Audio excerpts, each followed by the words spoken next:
ஒரு நாள் புத்தர் ஒரு மரத்தடியில உட்கார்ந்துருக்காரு. அவர் அங்க உட்கார்ந்துருக்கிறது பிடிக்காத ஒருத்தன் அவர்கிட்ட போய் அவரை கண்ணா பின்னான்னு பேசுறான். ஆனா புத்தர் அவன் சொல்ற எதையுமே காதுல வாங்காம அமைதியாவே உட்கார்ந்துருக்காரு. இவர் என்ன எதுவுமே பேச மாட்டாருன்னு இன்னும் மோசமா அவன் பேச ஆரம்பிக்கிறான். மணிக்கணக்கா அவரை பிடிச்சி திட்டிக்கிட்டு இருக்கான். ஆனா புத்தர் எதுவுமே சொல்லல, அமைதியாவே உட்கார்ந்துருக்காரு. திட்டியே சோர்வான அவன் புத்தர்கிட்டே கேட்கிறான், நான் இவ்வளவு நேரம் உங்களை திட்டினேனே, உங்களுக்கு என் மேல கோவமே வரலையா, என்ன திட்டணும்னே தோணலையா? அதுக்கு புத்தர், நீ சொன்ன எந்த வார்த்தையுமே நான் ஏத்துக்கல, அப்புறம் எதுக்கு நான் உன் மேல கோவப்பட போறேன்?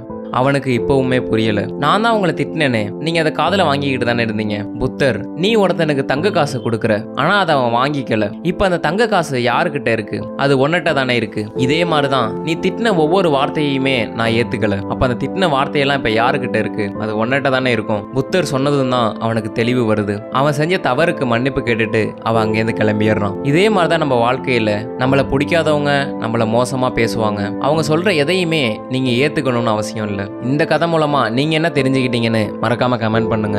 இந்த வீடியோ பிடிச்சிருந்தா இந்த வீடியோக்கு ஒரு லைக் பண்ணுங்க. ஸ்டாரி ஸ்டேட்டஸ் இன்ஸ்டாகிராம்ல ஃபாலோ பண்ணிக்கங்க. யூடியூப்ல சப்ஸ்கிரைப் பண்ணிக்கங்க.